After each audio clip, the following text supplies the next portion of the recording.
minutes now. Okay, so we've got 3 minutes to go. But yeah, we're here, we're queer, we're gonna have a welcome good time. There's so many more of you than we thought were gonna be here. How are we feeling tonight? Are we feeling unhinged? Yeah. Are we feeling horny? Yeah.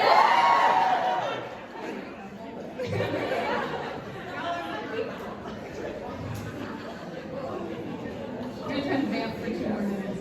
Okay. I'm not good at it. Yes, you are. That's true. I'm the one that's not good at it. Thank you, friend.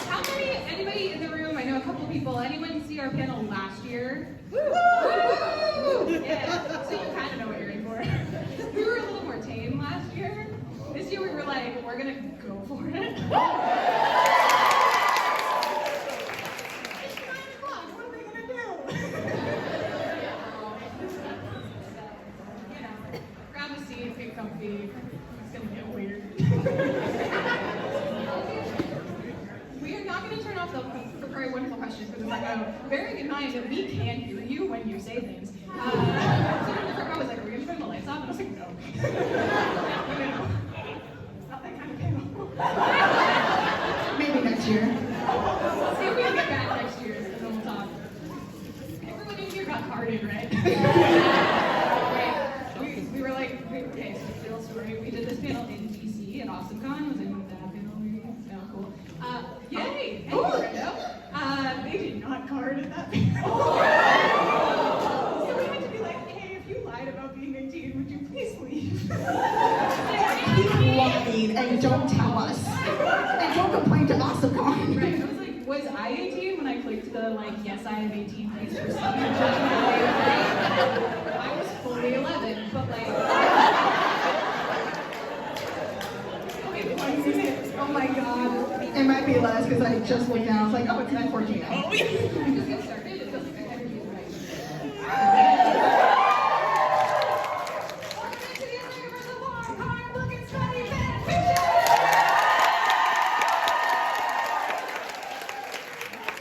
We are your hosts, 2/3 of this podcast because Alan is in Tech Week. He likes seeing theater. He's not here. If you worked in theater, you know he's in hell right now. So please say goodbye to Alan.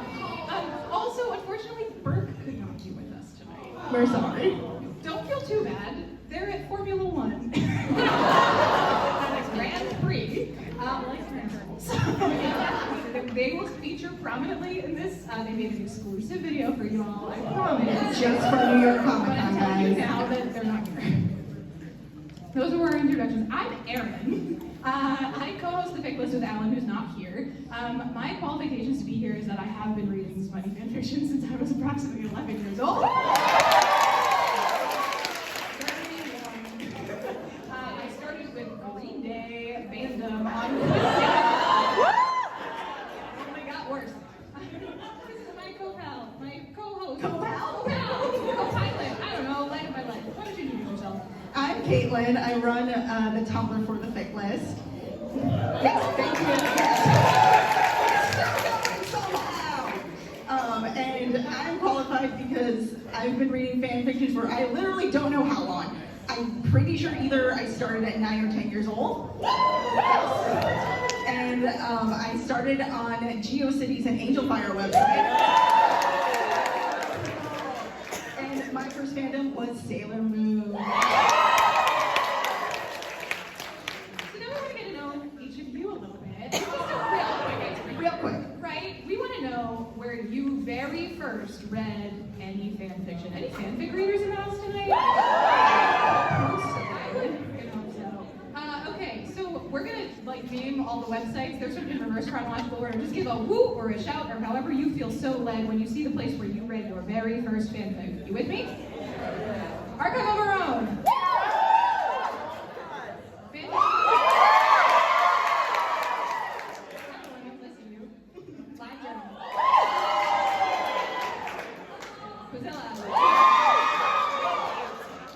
Angel Fire GSA.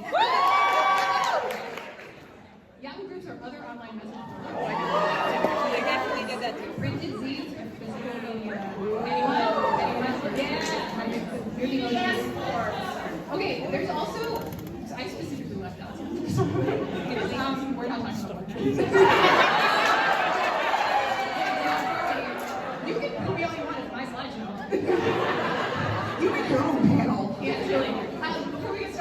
we're having a great time, but before any play happens, we have to have some rules of engagement. We're gonna make a little contract, okay? So, when we start here, we are going to start with the main rule, which is that consent is sexy and also fucking mandatory, okay? Swearing, nudity, weird shit. When you walk in here, you got carded, so you're 18 or older, so we're asking you, like, for real, if you're under 18, maybe leave. We're also trusting you to know your own limits as adults. So if at any point you're not feeling comfortable, if you're like, this is not the panel for me, there's no judgment. It's truly fine. Like, you can leave. We're not going to hold it against you. We're not going to make fun of you. It's totally fine. Also to that end, don't make it weird for anyone around you. If someone around you is like not feeling it, like, don't make it weird. Capiche? Capiche. Oh yeah, we're also recording. Thank you. Hey, like, that's very important caveat. That purple phone right over there, that's my phone. So if you're sitting next to that phone and don't wish to be near that phone, please feel free to move. We're going to hopefully share this with folks who weren't able to be here tonight. Rule number 2. Who remembers King Tomato? Woo! Great. We're all going to learn new thing. So this stands for, your kink is not my kink, and that's okay.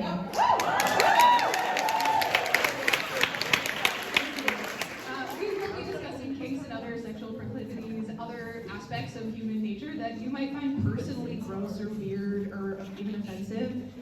Don't yuck anyone's yum. So we're not going to bash it, we're not going to shame it, we're going to say, cool, that's not for me, but it could be for someone else. Wonderful. Our baseline assumption here is safe, sane, and consensual adult situations. That's what we're talking about. We're also assuming that writing or reading certain kinds of fic, dark fic, anything that you want to talk about, does not necessarily mean that you engage with or condone those behaviors in real life.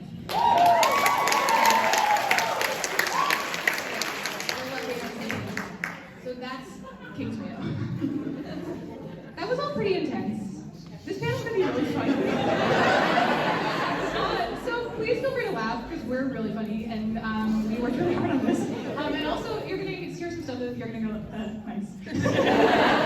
We should practice that together so you're ready. Do you want to do on a count of 3? 1, 2, 3.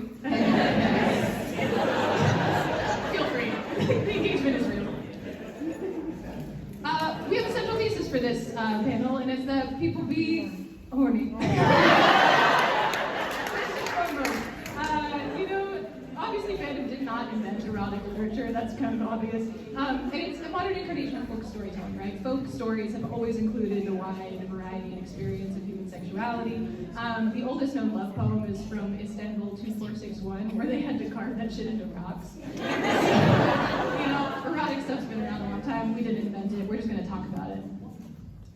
People are also weird, affectionate. Fandom didn't invent kink. Kink's been around a real long time, and kink really just refers to any sort of non-normative sexuality or sexual arousal or anything like that. Because of this, like what is or is not considered kink varies widely by culture and historical era. For our purposes, we're going to talk about kink sort of broadly in the fandom sense. Thank you. People also be queer. Where my ace friends at? Fucking sweet. Obviously, fandom also did not invent queerness. Fucking duh.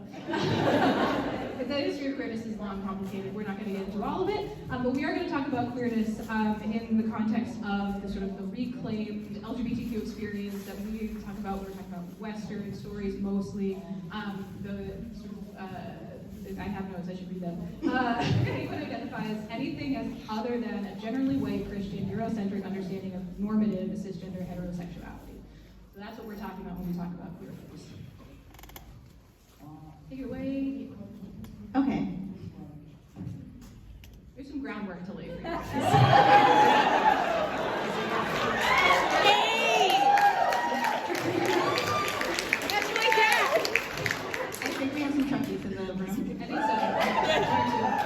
So much of modern day fanfic and fandom can be traced back to Star Trek, the original series, for example.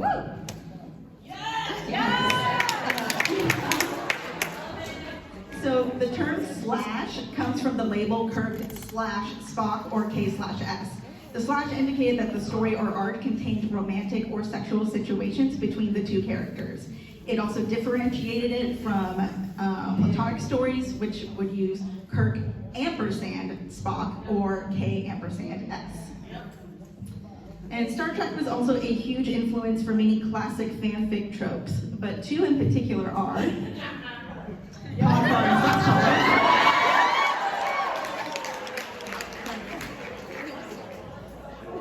We're gonna define it. Don't worry, we got you. This panel is educational. Educational and traumatizing. So, from the episode of Muck Time, Ponfar is the Vulcan time of maybe. Yes. The only way Spock can satiate his lust is obviously by having sex or by fighting a challenger. And if he does neither, he'll die. Yeah, your basic fuck or die scenario. And if you've never seen that episode, here's just some scenes to get an idea.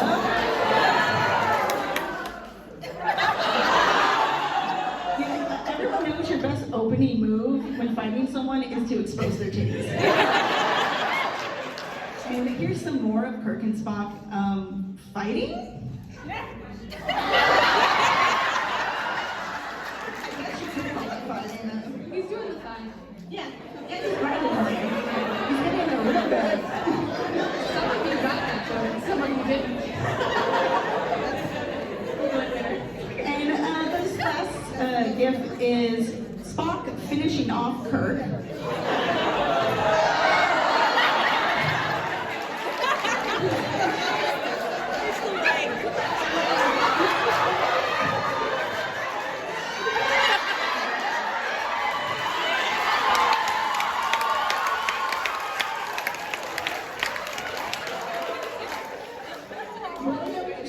What were your acting choices there?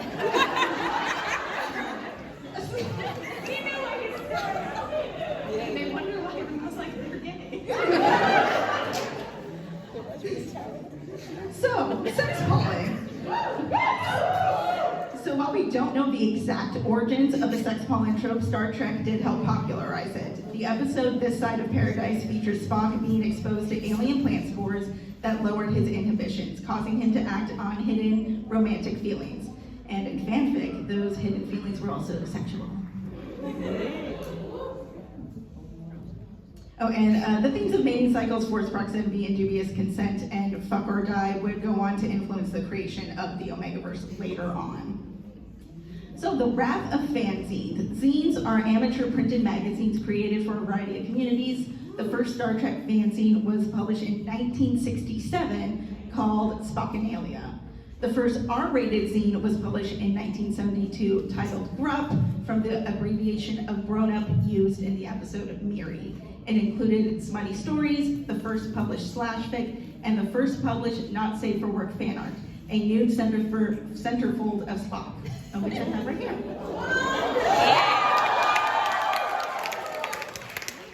Very tame by today's standards, but still hot. Right? And however, it was a... He really Control does. yourselves. It was and still is illegal to mail porn through the U.S. Postal Service. Yeah, I know. And in some states back then, any depiction of queer people and queer relationship was considered to be porn, regardless if it was smut or not. But many fans took that risk and distributed their slash and smut to others across the country and even the world. Truly braver than any U.S. Marine.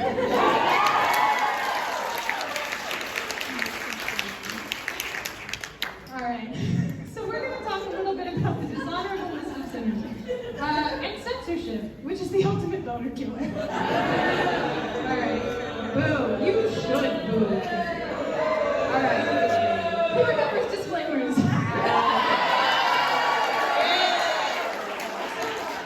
fair amount of censorship in the sort of like middle ground of fandom era in the 90s and the early 2000s had to do with author-led censorship.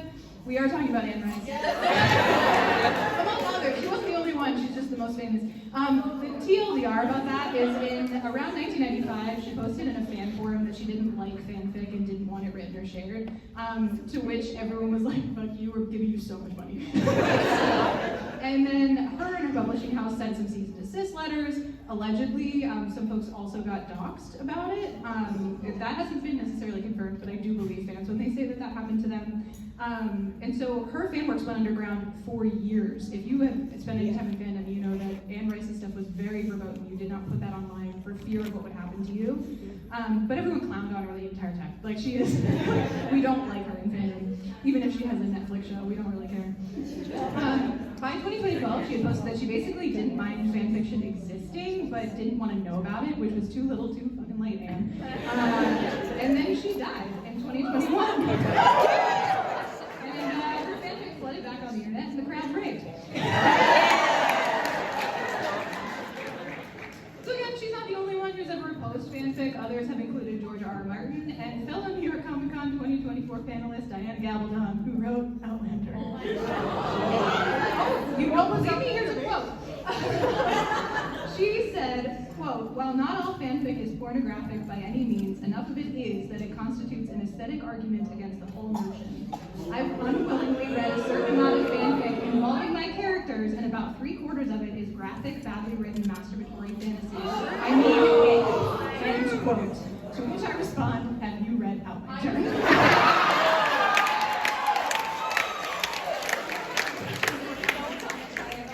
I'm sorry if you're a fan of hers, I have a personal opinion.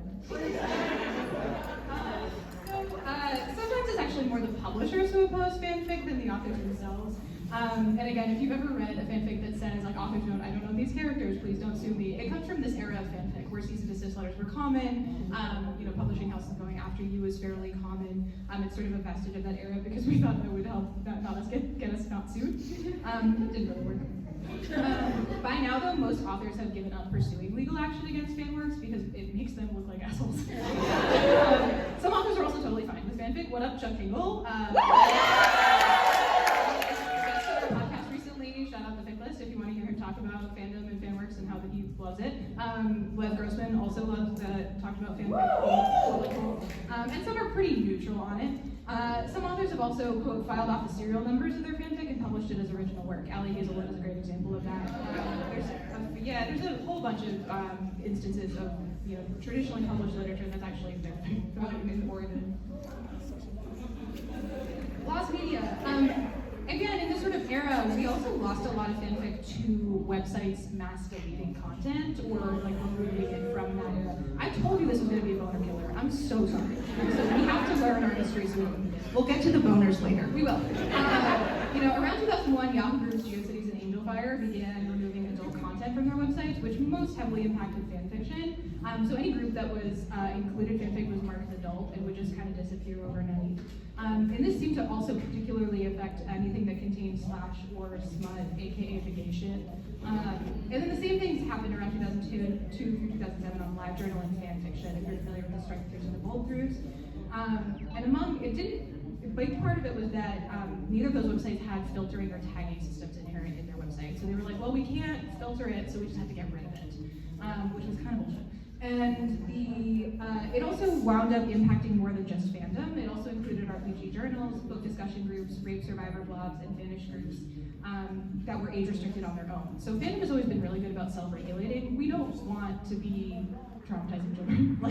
That is not our goal here. We want to be in adult spaces. And so we had age restricted a lot of these communities of our own accord, and they still got deleted. It didn't seem to matter. In 2009, fucking Yahoo, GeoCities, announced they were going to shut down. Say it with me, Yahoo! They're my personal leader. So despite archival and rescue program efforts by fans, many sites and fanfic archives were lost in that era. And then the same thing happened in 2012 when fanfic.net, when a lot of fan stuff was deleted without warning. In each of these cases, right, throughout this entire time, a lot of these mass deletions were spurred by mass reportings or other pushes by heavily Christian, anti-porn groups who were trying to get these websites to take stuff down because it was gay and it was porn. And so two of these groups were the Warriors for Innocence and Critics United, C-U-N-Ts.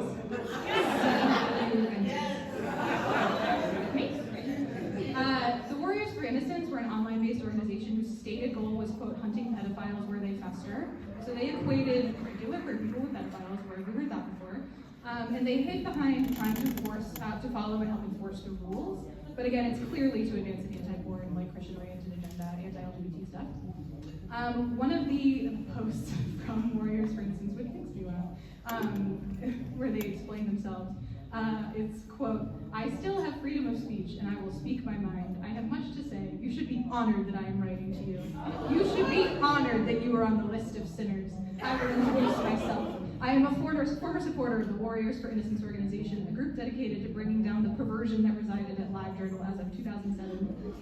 Now I am restoring this group as it has come to my attention that viewing your blogs that you have supported the perverted behaviors of homosexuality, incest, and pedophilia. I have only selected a few of you perverts because Tumblr is a cesspool of ignorance." I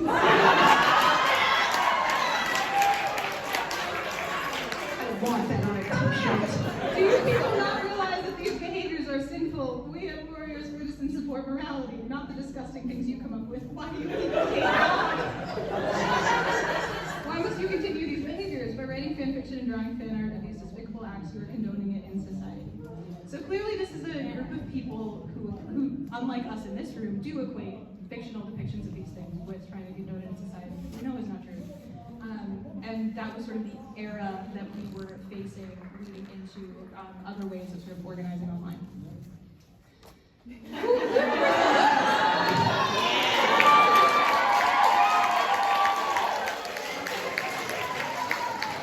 the youth in the room, TikTok did not invent the idea of self-censoring to avoid moderation. We've been doing it a long time. So the citrus scale was a way to talk about explicit material in fan spaces without tripping, like getting your stuff taken down.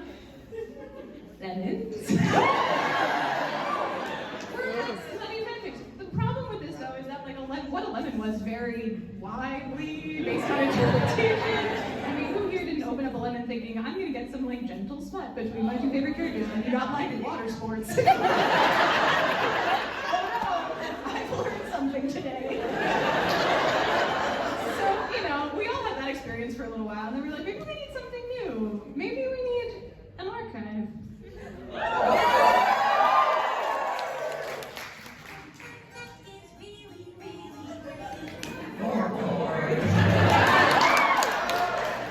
Which brings us to AO3. AO3 was originally conceived of in a post by Astolat in 2007 as an archive of our own, which is where the name comes from. A way to preserve and protect fan works, and that includes not just fan fiction, but also other types of fan works and transformative works online following this era of censorship. It was important that it be non-commercial and non-profit, focused on the protection of fan works and by extension their creators, and that it's run and moderated by a series of committees focused on different aspects of the site operation. Some notable things about it, obviously, is its tagging system and filtering system, the ability to lock fan works to registered users only. You can orphan rather than deleting your works, so if you no longer want your username affiliated with your works, you can orphan them and they don't have to go away, which is so incredible. And the ability to download fics, therefore save.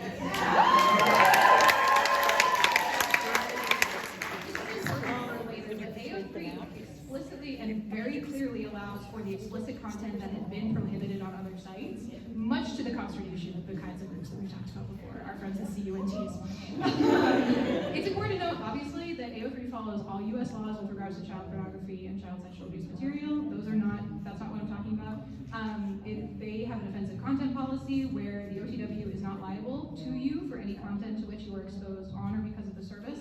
Unless it violates some other policy, we will not remove content for offensiveness, no matter how awful, repugnant, or badly spelled we may personally find the content to be.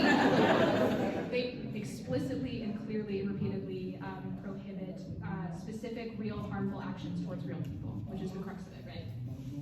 Because of this, explicit works have flourished on AO3, and the site has become a space where a lot of niche ideas, formats, and tropes can thrive and spread very widely, and it's international. So of course, all languages are also available on AO3, so this has become a global space as well, where the internet used to be a lot more sort of individual pockets of fandom spaces. AO3 is a global entity. Wattpad also exists. It is my personal Shadowlands. It is beyond my borders, and I will never go there soon. But it is important to note that is a place where a lot of the most unhinged works come from. This joke landed differently than a couple years ago. It's like the I was sold to One Direction thing.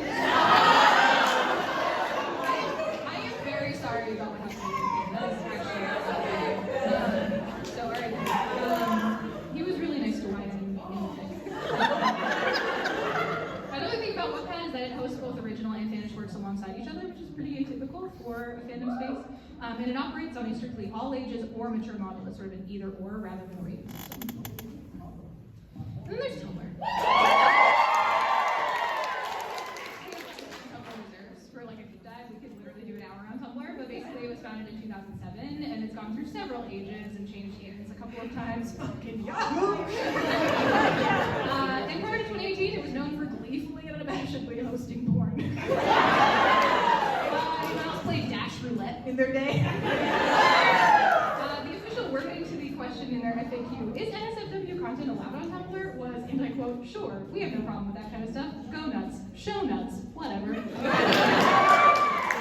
Basically, and then in 2018, they announced a full NSFW ban would go into effect on December 17th. That banned photos, videos, or gifs that show real-life human genitals and female presenting nipples. And I swear to God, in the year of our Lord 2024, that's still what happens when you hook up female presenting nipples.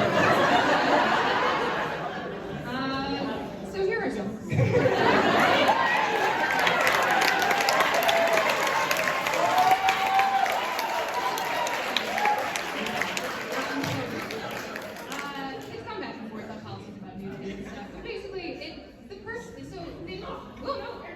They didn't really purge written material, so it didn't impact fanfic so much, but fan spaces were absolutely a lot of like fan edits and things like GIFs. Yeah, it was really exciting.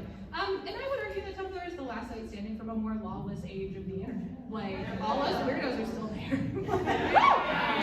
And so it allows for a lot of niche communities, especially like Wumpers. Like, where are my Wumpers at? Anybody? Just me? Okay, great. Okay, we're here. Great. I felt Happy Wumptober. Yeah, happy Wumptober. But yeah, like it's a great place for these kinds of niche formats to exist and thrive. It's just a different way of doing it. So Erin jumped ahead to my I'm so slide. sorry. Rude. So, like we said, this is the no kink shame zone. Stop kink shaming me. Kink shaming is my kink.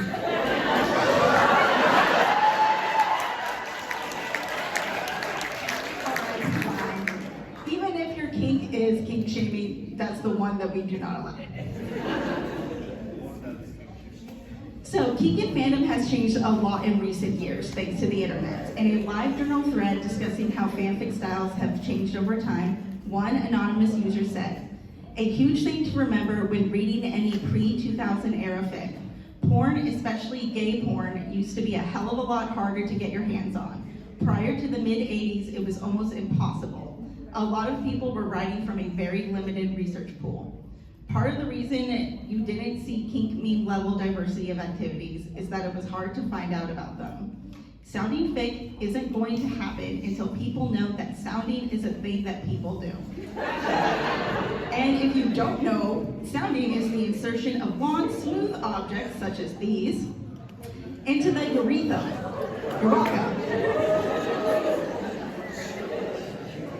And it makes sense. You can't write about something if you have no idea it exists. Through fan fiction, people can discover new kinks and fetishes, that word, that they've never even heard of before, sometimes unwittingly. As Erin alluded to earlier, a lot of people's common experience is finding a fanfic tag water sports and thinking that it's about fun aquatic activities.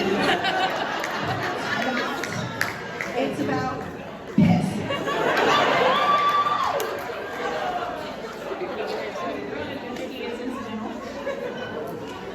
You can do water sports on a jet ski. But you can also choose to learn about new kinks and fetishes. Yep, through kink memes, kink bingos, and of course, Kinktober.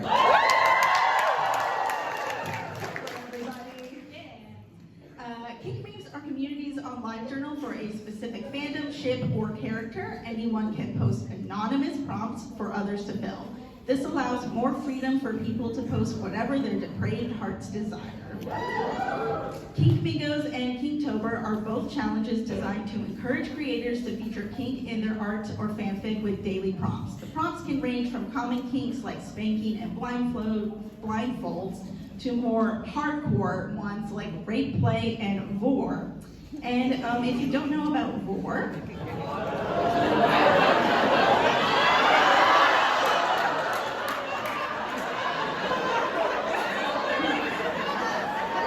yeah.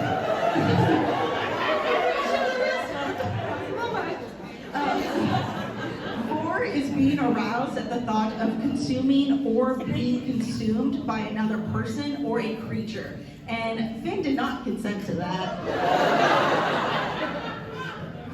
So just like kink memes, challenges like these expose fans to a whole new world of kinks, erasing the taboos that surround sexual desires outside of the norm. Speaking of outside of the norm, we're here.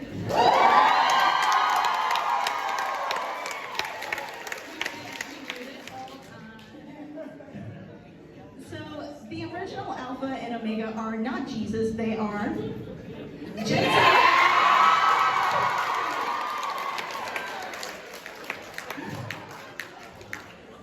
For some reason, you don't know who these basic white boys are.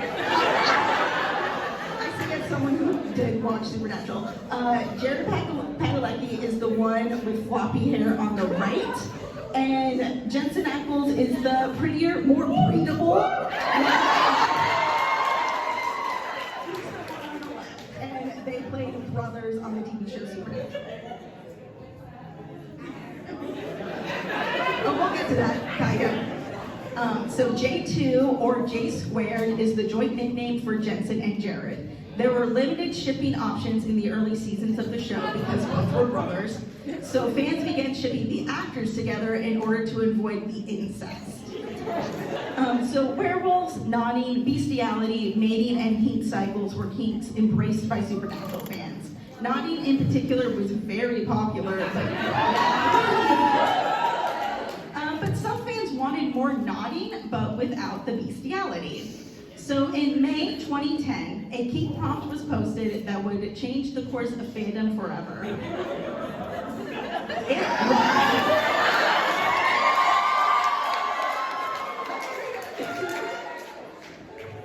Their world is just like ours, except in their world there are two types of men. Oh boy, everyone's getting real excited. Did you not know that this was Okay. Their world is just like ours, except in their world there are two types of men. One is the alpha male, the other is the bitch male. Alpha males are like any ordinary guy with the exception of their cocks. They work just like dog cocks, the knot, tons of cum, etc. The bitch male is just an ordinary guy without the special cock. I like to see alpha male Jared and bitch male Jensen. Jensen is a snotty prude, think lady from Lady and the Tramp. He may be a bitch male, but he's not just going to let anybody take a go at his their lives. Until he meets Jared, then pretty little Jensen turns cock slut for Jared.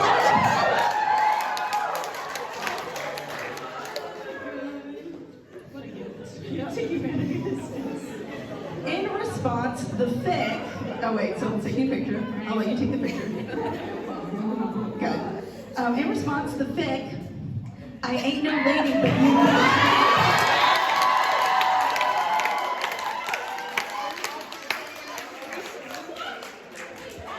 Is it not finished?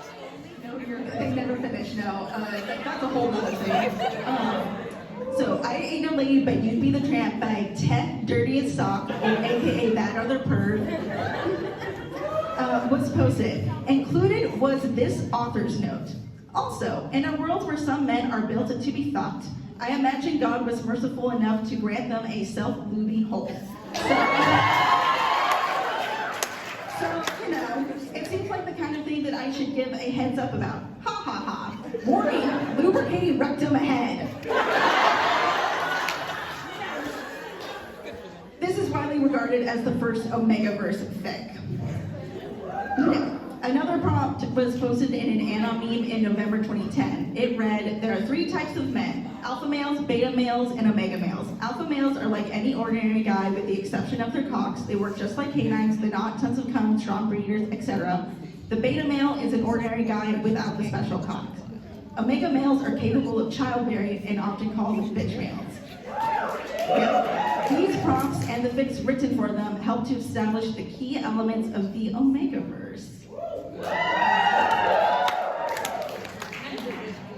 We figured we'd reach out to a subject matter expert on this. You know? Maybe a professor or so, who could give us a little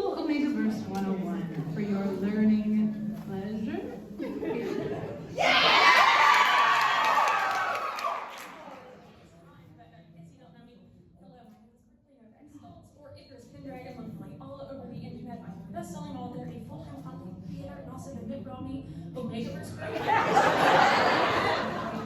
Talk about explaining the Omegaverse to my mom, and then somebody asked me to explain it, and then I did, and it got 2 million views, and here I stand before you today as an educator, and also as an Omega rights activist that's going to do that right now.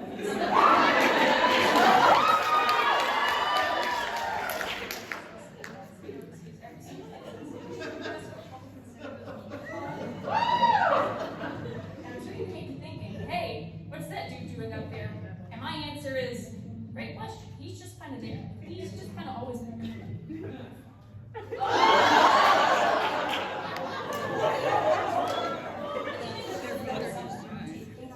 Attributes and give them to people. And it's social commentary, social hierarchy. So you have your alphas, which alphas, right? They are at the top of the tree. Then you have your betas, who are, to be completely honest, they're just kind of there as blood donors. For different things, but realistically, they're just kind of there. And then we have the show. Before we go any further, I would like to establish that there are no rules in Omegaverse, right? That's the beauty of fiction. You can make it whatever the heck you want to. However, there are several industry standards. Today, anyway, onto the educational bit. Now, this is a court justice. Oh my God, it matches my card in here. What we're explaining, it can just be a lot. For me, the system going on alphas, you know, they go through this thing called a rut. They also do this thing called not actually get more into. And then they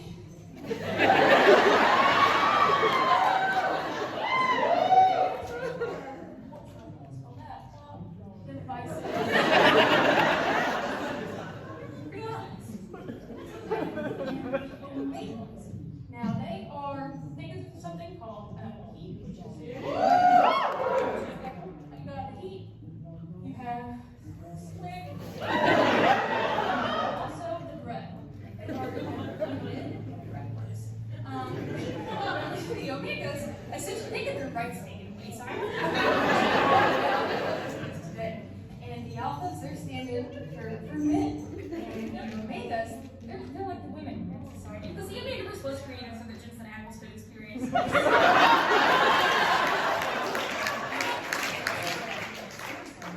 when they are ready to make it a baby.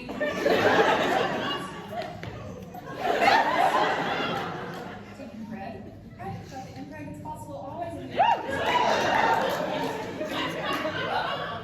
Literally and figuratively. They're going to produce slit in excess because they're ready to. Guys know how earlier I said that thing about how the Omegaverse was created so that chicks and animals could experience misogyny, and that's going to be tied to the next thing I talk about. Impreg. So I'm sure you've all noticed at some point in time or another when it comes to romantic parents and fan fiction, they tend to be like overwhelmingly gay ships, you know, like gay men, queer men, MLM. I want all of us to please keep in mind that I'm talking about this purely through a speculative fiction lens. I'm going to try and keep this as like PG-13 as possible. You can use your imagination a little bit. Hey, I love using my imagination. I didn't know I'd use it for this when I went to college. An outline part, right? This is what gets inserted. Omega inside. I'm so smart. And then you have the alpha outside.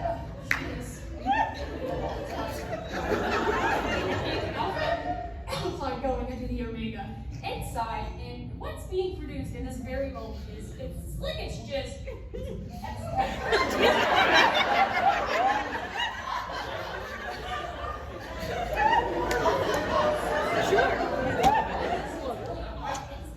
what is that leading up to? I imagine.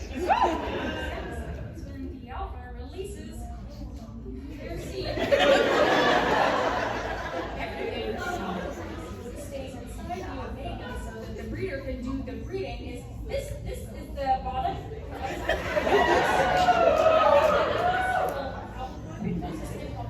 The best way that I found to describe it to people, and this may be also one of the worst things that comes back. Whatever, so you may not know the happens here. And they like getting stir fried. We all remember that video of that raccoon having his cotton candy and it fell in the water.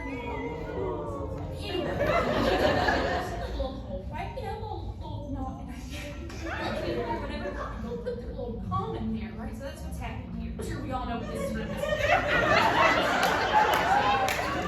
In the little tree hole, right? And then they see the little shiny whatever. They grab it. They make a fist, but they can't pull their fist out.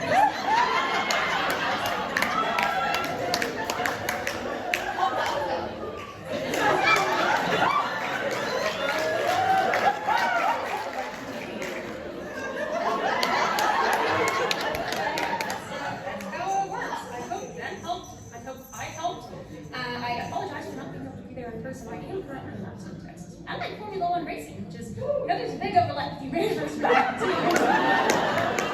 So IFS is Berkeley Novex Schultz signing off. If you want to find me literally anywhere on the internet, you can do so under the username of Icarus Pendragon. As for parting words, I have but a few. If we slip together, we stick together. Omegaverse and fragments.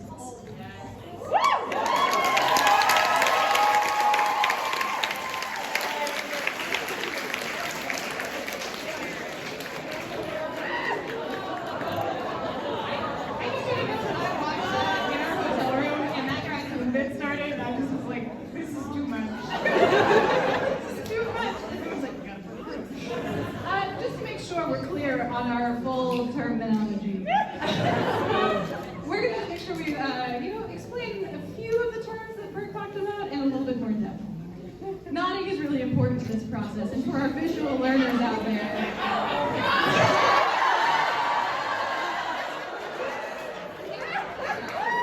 It's when you've got a penis, and then it gets enlarged and it comes out. That's what it is. That's nothing. We all saw the raccoon explainer. And Bert also went into pretty good detail.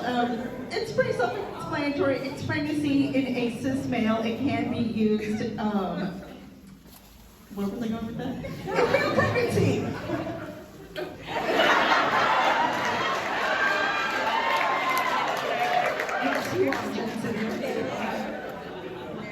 Scenting is very common. You're familiar with the practice. So scenting often has a sort of claiming vibe to it, where it's like you have glands that send off like pheromones, and your mate has a scent, and it's a whole thing. So it can be claiming. It can also be just very comforting, as this really cute art. It's puzzles on Tumblr. We love it. Yeah, super incredible. Yeah, scenting is like incredibly very good. So soul bonds are also very popular. They are typically portrayed as unbreakable and irresistible, a force that unites two people in a unique way, and can persist after death through numerous reincarnations. And mainstream version of soul bonding is imprinting on toys.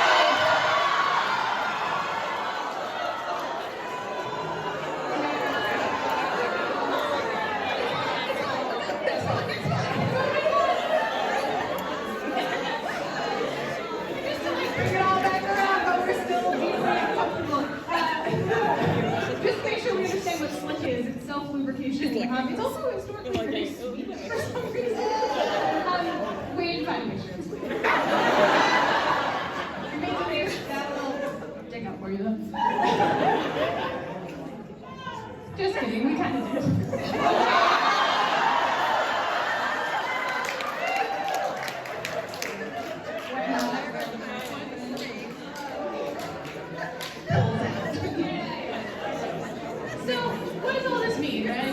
The Omegaverse, you now are fully versed in what it is if you weren't when you walked in the door. And we have a couple things to talk about sort of just in the general sense. Gender fuckery. Reaching containment. It's out there, folks. And more fucking censorship.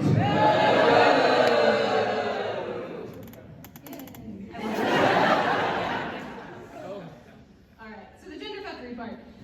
The Omegaverse inherently picks at the baseline assumptions of our cis cis-normative heteropatriarchy. Say that 3 times fast.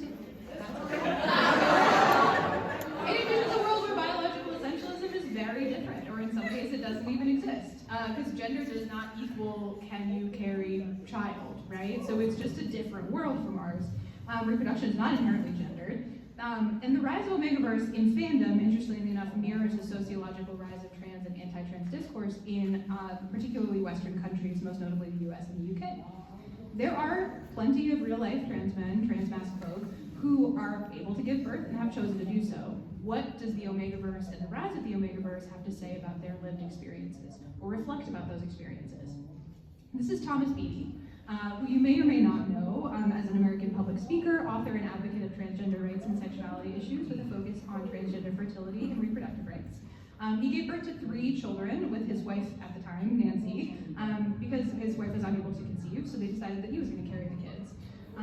Their first child was delivered in 2008, and he received intense media attention after he wrote a first-person article in the national LGBTQ magazine, The Advocate.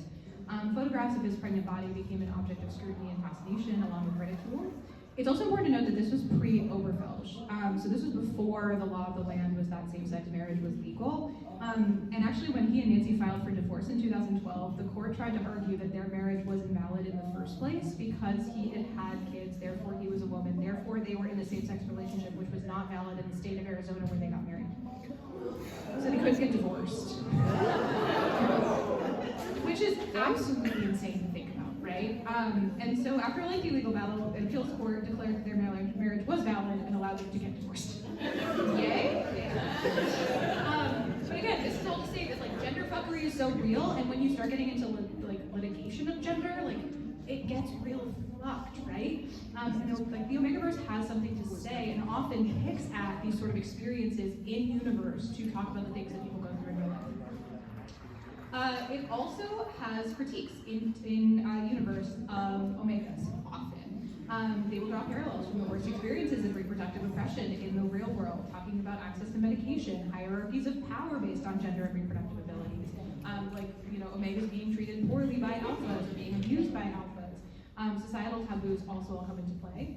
This is a sticker off of Redbubble from UWUML, we just thought was really cute, and represented heat suppressants, which was for Omega use only, which is a very common trope in Omegaverse where Omegas will hide their heats because it is unsafe for them to go into heat.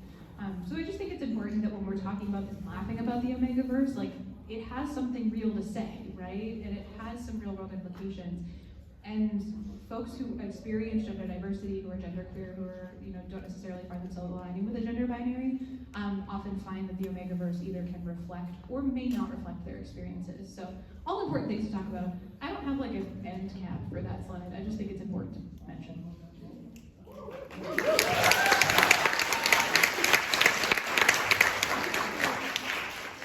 So the Omegaverse has breached containment from fan fiction into the wider world of traditional media.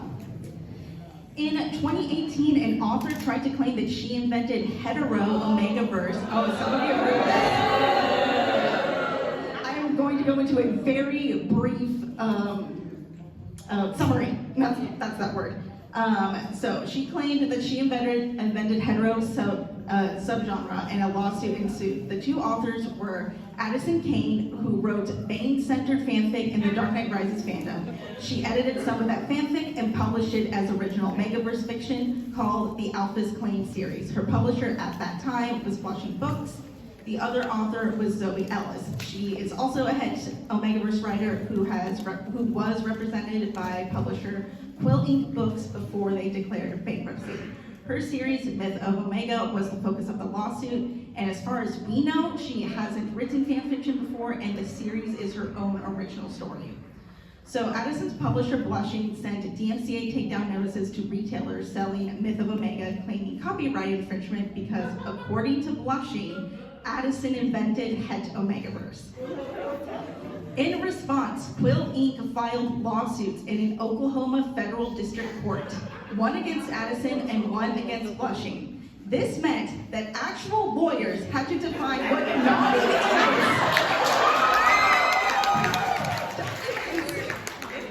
legal record. Federal judges had to read about heat and rights.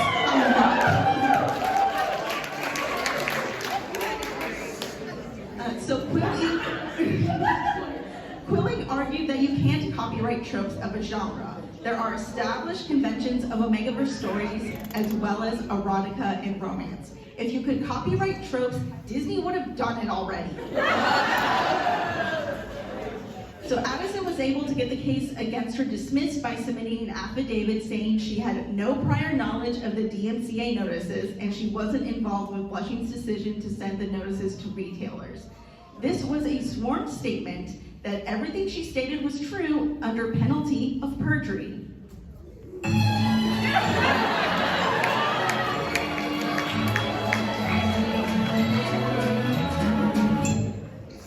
So Addison's case was dismissed, but the case against Blushing was allowed to move forward to the discovery phase.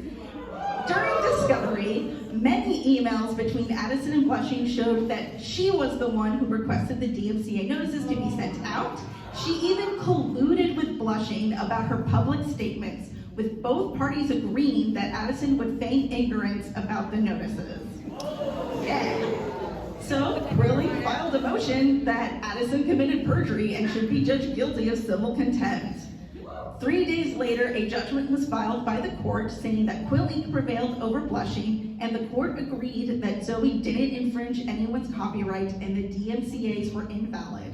There is a lot more to these lawsuits, so if you want to learn about it and a lot more other legal drama involving Addison Kane, please check out Lindsay Ellis's video essay entitled Into the Omegaverse, How a Fanfic Trope Landed in Federal Court. We did not steal the title of this from her video essay, but it's just the low-hanging fruit. So besides romance novels, Omegaverse has also started appearing on the silver screen. Pit Babe premiered last year. It premiered last year in Thailand and is considered the first live-action Omegaverse series based on a novel of the same name. Charlie wants to become the best racing driver like his idol, Babe. The two of them agree to a friends with benefits arrangement in exchange for Babe helping Charlie practice racing.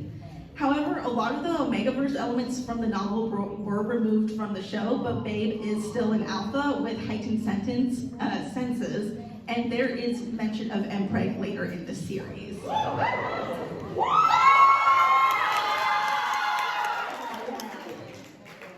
I do apologize if I mispronounce it, but crap.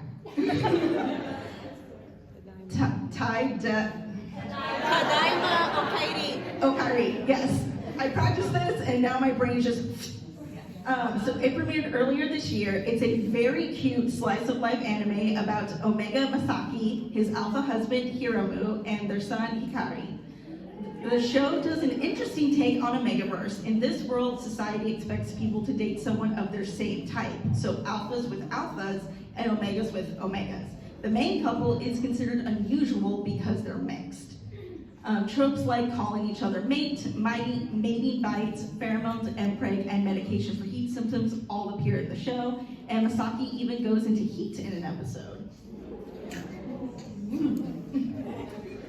And then there's AI.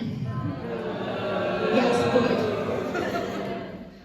So we know that fanfic sites like AO3 have been used to train AI. Last year, a fanfic writer proved that pseudo-write, an AI writing tool, knows key terminology from Omegaverse.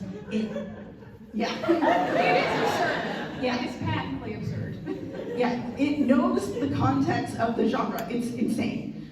So some fanfic writers decided to fight back with a week-long writing campaign called Not In My Name, where they flooded AO3 with a ton of Omegaverse fanfic in order to mess with the AI scrapers.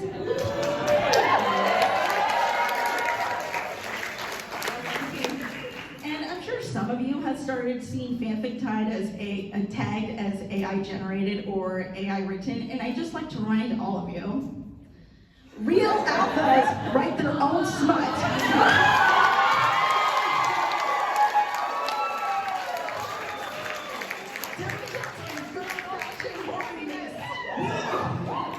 We want organic smut and ethically sourced slick. If you want to be a sad, weak little beta, go ahead and use that AI to quote-unquote write your smut, but I doubt anyone's gonna actually get off to it. for the night. Just to bring the mood down again. Yep, fairly recently there was an attack on Archive of Our Own. Who remembers it? It was bad. Yeah, it was bad. It was in 2023. Basically, Archive of Our Own experienced what's called an HTTP flood DDoS attack. Basically, you overwhelm the server through a flood of targeted server requests, and then once it's saturated, it can't be accessed by real users. Claims were made in a Telegram post that the attacks were instigated by a group called Anonymous Sudan, which is an activist group with no known ties to Sudan, but could be Russian. We're unclear. It has attacked other sites, and they claim the attack was motivated by the website's United States registration and its inclusion of sexual and LGBTQ content. They demanded $30,000 worth of Bitcoin within 24 hours. They didn't get the Bitcoin, just to be clear. AOSB actually did an incredible job managing this attack, it's important to say. And it's also deeply unclear if the anonymous student was actually behind it. Cybersecurity experts are like, take that with a grain of salt. Like, anyone can kind of say that they did it. So it's not the first time fandom and fanfiction websites have experienced this kind of attack. LiveJournal actually experienced a similar one in 2011, which is interesting because LiveJournal was owned by a Russian company at the time, but whatever. That's not a conspiracy theory, but and it likely will not be the last. My question, and posing this to the universe, and I don't have an answer for it again, is as AO3 and subculture tropes like the Omegaverse grow in prevalence and notoriety outside of fandom circles, will we see an increase in these types of cyber attacks, specifically going after these sites? There's no bans and legislation. It's on Pen America said there was more than 10,000 books banned in U.S. public schools from 2023 to 2024, and approximately 8,000 of those took place in Florida and Iowa alone. They disproportionately targeted books including discussion and depictions of LGBTQ plus life and the experiences of people of color. And language around book bans parrots the exact same kinds of language that we've talked about from those UNTs that we've talked to before. So it's important to again remember that history is a circle, and we've come right back around to where we were about 20-30 years ago. COSA is also something that I think is top of mind for anybody who is following along with legislative censorship. It was introduced in 2022 in February, has gone through some revisions, passed by a large majority in the Senate, but it's currently stalled out in the House. Basically, COSA is the Kids Online Safety Act. It creates a duty of care for websites to try to mitigate harm to minors who use their site. By eliminating the promotion of inherently dangerous acts that are likely to cause serious bodily harm, serious emotional disturbance, or death. It allows states' attorneys general and the FTC to decide what does or does not constitute harmful content to minors and potentially sue companies or impose other restrictions on their operations. As we have seen before, it is very easy, if you have decided that, for example, gender-affirming care is harmful to minors, to then have a state's attorney general put forth a lawsuit that makes a website take that information down. You can see where this protect the children bullshit starts to become very much about censorship and not actually about protecting any children.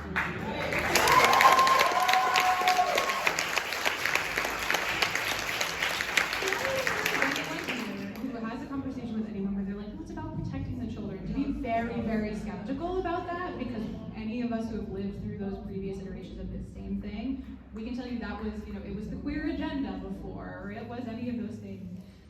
So it could, I would say COSA is bad.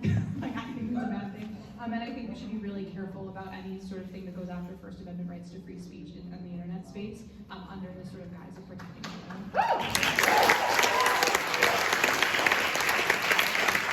what does that mean for the future of the Omegaverse? I genuinely don't know, friends. I think we all have a responsibility to think really critically about the ways in which online spaces are being moderated and talked about in our current, day and age. I think we should be allowed to be as horny as we fucking want in our adult spaces. I would encourage you to keep on being weird motherfuckers. How much time do we have? 3 minutes. One really good question. Oh, and Okay, so this isn't quite a question, but it is putting in a lot of and use science to make the Omegaverse make sense. For instance, alpha and omega genes were originally on the sex chromosomes, and since moved on to the X chromosomes, alpha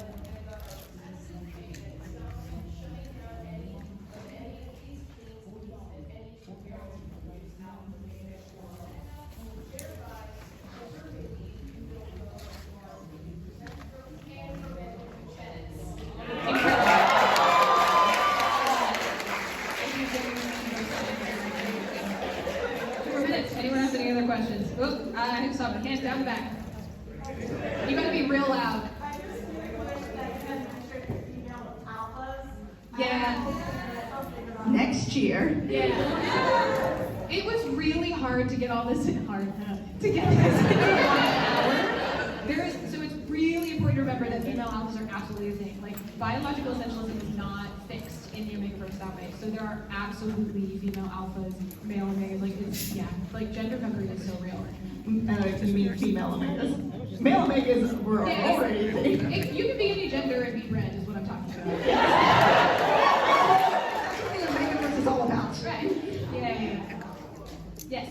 With Amazon starting to ban or get weird about nodding content in originally published works on their website, do you think that we're going to see a further divergence of what fandom considers Omegaverse and what original published works consider Omegaverse, and what direction do you think that might go in? That is a wonderful question that I'm wildly underqualified to answer. Just basically, do we think that with Amazon being persnickety about nodding content, will we see a diversification of fandom Omegaverse versus like traditionally published Omegaverse? I would think so, because we already kind of have that with like those shows that I talked about. They did change a lot about what is considered Omegaverse in fan fiction and changed it to what it is in those shows. Omegaverse in the romance novels is pretty straightforward that I've seen. So it might also depend on if it's digitally published, that might keep it in that same fanfic type realm. If anything's ever published into like physical media, like the traditional route, that might cause it to be changed and either told to like, tone it down, or that's gross. Do you guys also get those weird ads for like my boyfriend was away? It was like, get your dirty capitalism out of my Omegaverse. What is this? So like, it's so funny. Like, I do think it's an interesting dichotomy of like they want it to be commercially viable, but it's also wildly not. Yeah. And that's time. Oh, that's time. If you want to come talk to us, no more questions.